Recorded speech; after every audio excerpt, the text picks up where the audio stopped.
स्तंभन प्रयोग शत्रु की बुद्धि गतिमति बांधने व अपने अनुकूल बनाने का सफल प्रयोग। स्तंभन प्रयोग भारत का प्राचीन प्रयोग रहा है।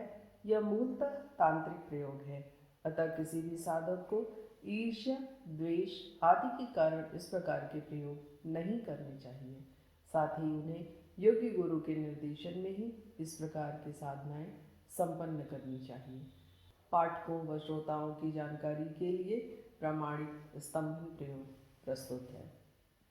आज जीवन में प्रतिस्पर्धा बढ़ गई है और प्रत्येक क्षेत्र में व्यक्ति आगे बढ़ने के लिए बेताब है।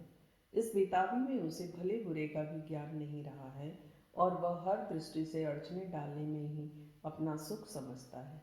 ऐसी स्थिति में केवल मात्र स्तंभन प्रयोग ही सहायक हो सकता है, जो कि शत्रु की बुद्धि गतिमति बांधकर उसे अनुकूल बनाया जा सकता है। प्रयोग 1। किसी भी रविवार को हल्दी, रक्त चंदन, तगर और गौमूत्र लेकर उसकी गाढ़ी से स्याही बनावें और फिर एक सफ़ेद वस्त्र को हल्दी के रंग में रंगकर उसे सुखाकर उस पर स्याही से अष्टदल बनावें तथा प्रत्येक दल में निम्न 8 अक्षरों को अंकित करें।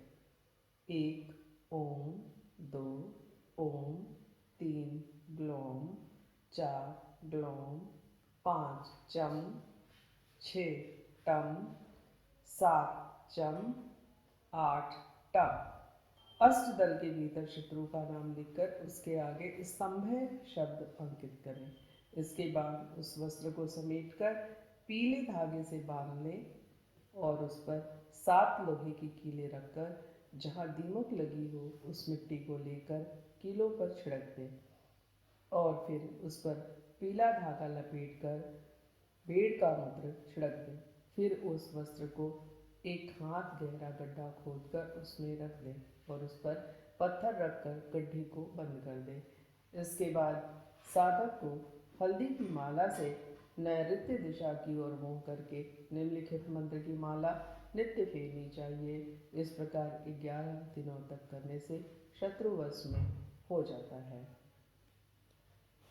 प्रयोग 2।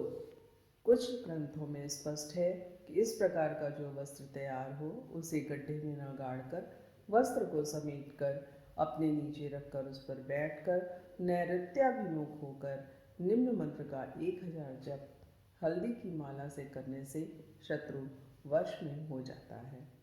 मंत्र: ओम ह्लां ह्लीं ह्लूं कामाक्षी माया रूपिणी सर्वमनोहारिणी स्तंभय स्तंभय रोधय रोधय मोहय मोहय क्लां क्लीं क्लूं कामाक्षी कान्हेश्वरी हुम हुम हुम।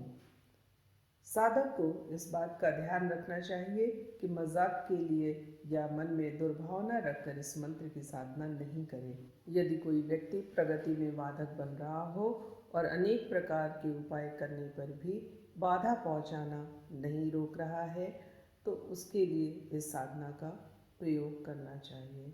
इस बात का हमेशा ध्यान रखें कि विद्वेष की भावना से यह साधना नहीं करनी चाहिए, अन्यथा आपको विपरीत परिणाम भी उठाना पड़ सकता है। धन्यवाद।